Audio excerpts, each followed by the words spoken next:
Los transgénicos, en términos simples, son organismos genéticamente modificados.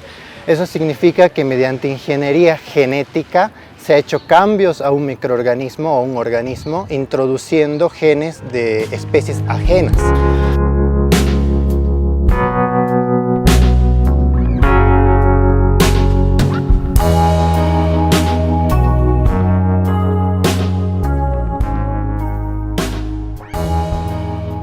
La idea de un transgénico comercial es que resuelva problemáticas reales.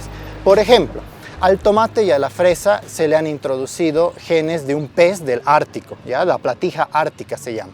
Un pez que vive en aguas extremadamente heladas. ¿Y para qué se le ha introducido este gen? Para que ese tomate no muera en las heladas, para que sea resistente a las heladas, ¿ya? Esto igual está, digamos, avanzando en las investigaciones. ¿Para qué? Para que sea resistente a la helada. Pero el más tradicional, el más típico de los transgénicos comerciales son los transgénicos que son resistentes a los herbicidas, ¿ya? Estos transgénicos resistentes a los herbicidas, los más conocidos como el RR. En Bolivia tenemos la soya RR. En otros países hay el maíz RR, hay el trigo RR, la alfalfa RR, la canola RR, la remolacha RR y un largo etcétera de RRs.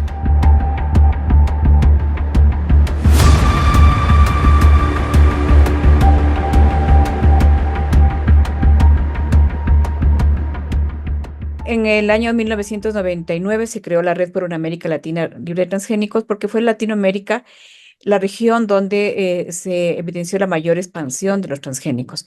En un inicio los transgénicos empezaron, por ejemplo, en Argentina, luego se expandieron a otras partes como eh, Brasil, Paraguay y por supuesto Bolivia.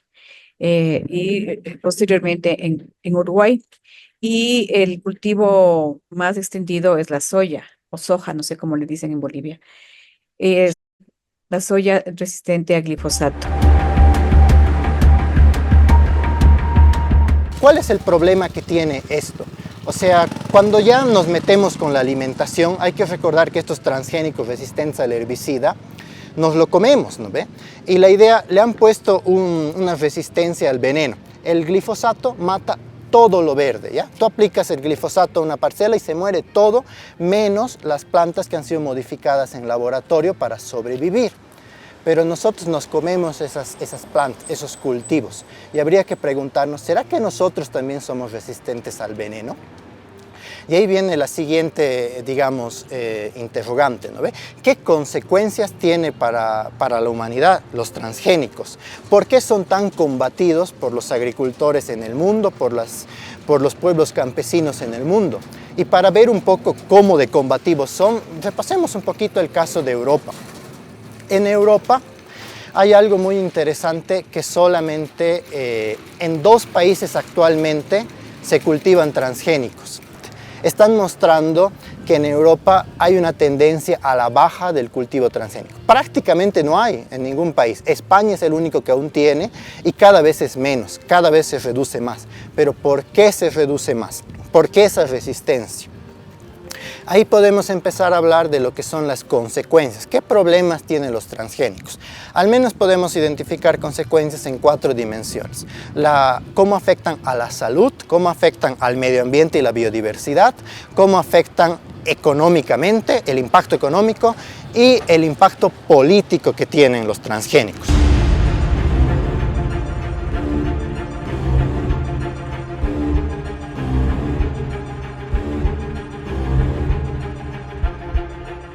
¿Cuáles son los impactos de los transgénicos en los humanos y en la naturaleza o en la madre tierra? Porque todos los transgénicos, el 88% de los transgénicos que se producen en el mundo son resistentes a herbicidas, especialmente a glifosato. Es decir, los transgénicos son creados para ser usados con herbicidas, para poder vender herbicidas. Y los herbicidas son un tipo de agrotóxicos que controlan malezas. Las malezas son producto del agronegocio tipo monocultivo. En cualquier monocultivo hay un problema serio de malezas. En un cultivo asociado, como las chacras andinas, etcétera, no existe problema de malezas, ¿no? Especialmente si se practican eh, agriculturas tradicionales. Pero en monocultivos y peor en zonas tropicales como es, por ejemplo, Santa Cruz, siempre si se tiene un monocultivo de soya, va a aparecer malezas. Y hay cálculos que muestran que el mayor uso de fondos, lo que más se va la inversión en una producción de soya es en mano de obra para erradicar las malezas. Entonces, los transgénicos surgen para hacer un control químico de las malezas.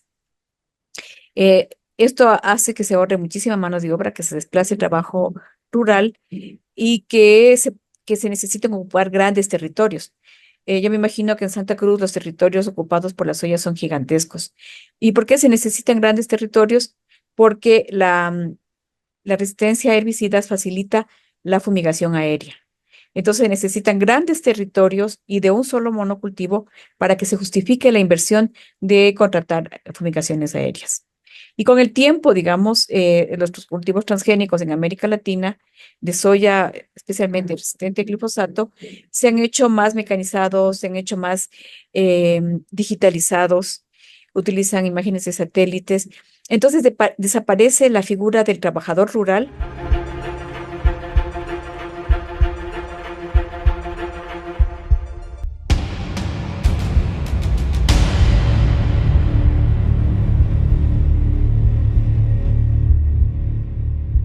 Y por otro lado, esto sí lo sabemos muy bien, para sembrar, para producir transgénicos, sí o sí le tienes que meter el glifosato.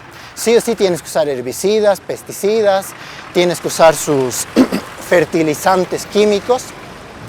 Y estos tienen un vínculo inseparable con el cáncer, producen enfermedades. Por ejemplo, el glifosato, solamente para que sepan, este herbicida se ha ganado 135.000 demandas solamente en los Estados Unidos. Es tan alarmante el caso del glifosato que la propia Organización Mundial de la Salud reconoce al glifosato como un agente potencialmente cancerígeno, junto a otros herbicidas también usados en Bolivia como el 2,4-D. Y esto nos llama, digamos, a la reflexión de que ¿qué estamos haciendo realmente con nuestra alimentación? Nos estamos envenenando. Es más, las cifras del cáncer muestran que el cáncer se ha disparado en los últimos años como nunca, década tras década. Antes de la Segunda Guerra Mundial, hablar de cáncer era algo raro, no se tomaba como una enfermedad importante, fuerte. Curiosamente, después de la Segunda Guerra Mundial es cuando ha empezado a cambiar abismalmente nuestros patrones alimentarios y también hemos empezado a enfermar de cáncer.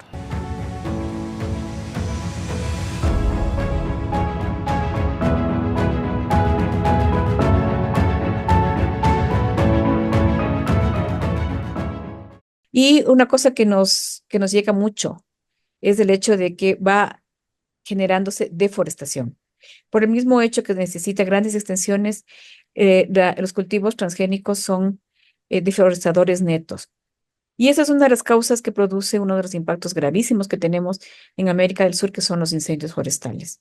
Los incendios forestales están de la mano de los cultivos de soya transgénica. Entonces tenemos una gran cantidad de impactos relacionados con este modelo de soya transgénica resistente a herbicidas.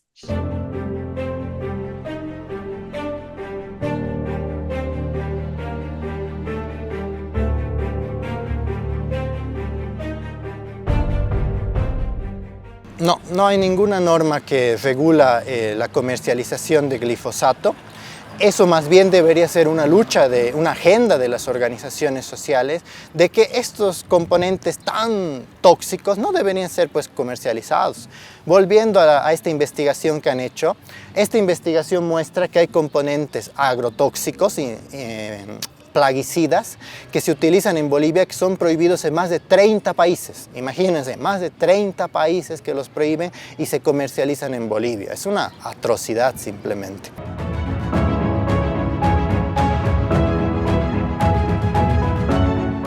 Que hay que mencionar con los transgénicos es lo que es la dependencia a cada vez más agroquímicos, ¿ya?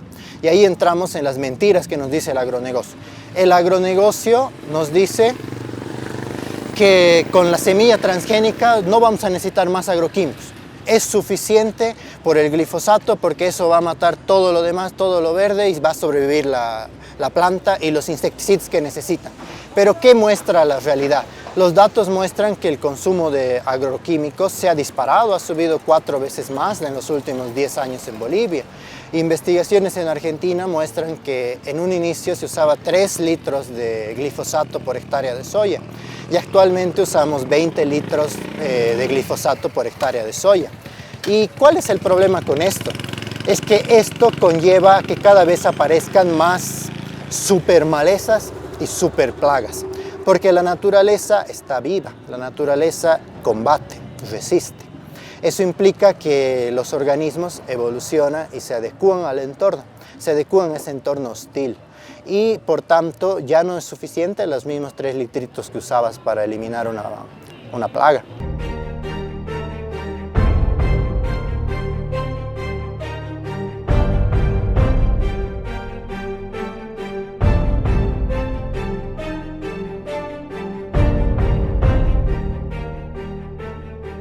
Es vital que las organizaciones indígenas, campesinas, consumidores y todos los que tengan que ver con el tema de transgénicos se activen en contra de que se acepte el maíz transgénico en Bolivia.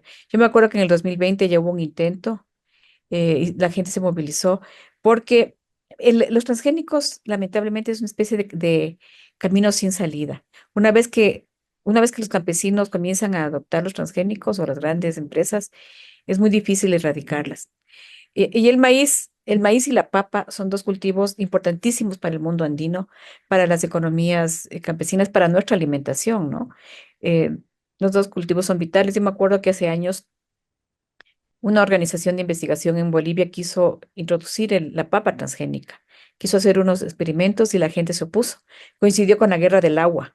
Y me acuerdo que el último punto de pliego de peticiones es que se paren las experimentaciones con la papa transgénica. Felizmente no prosperaron. Existe una decisión andina que prohíbe el ingreso de papa transgénica a la región, a los 4 países de la comunidad andina. Eso es importante que sepan. Y en el caso del maíz, aunque está permitido porque es el segundo cultivo transgénico más extendido en el mundo, es importante que Bolivia, por ser centro de diversidad importantísima del maíz y por el rol que juega, es vital oponerse al ingreso de maíz transgénico en Bolivia. El enemigo principal es el capitalismo. No hay que pelearnos entre nosotros, entre hermanos, entre la misma organización campesina, sino identificar al enemigo principal, y ese es el capitalismo.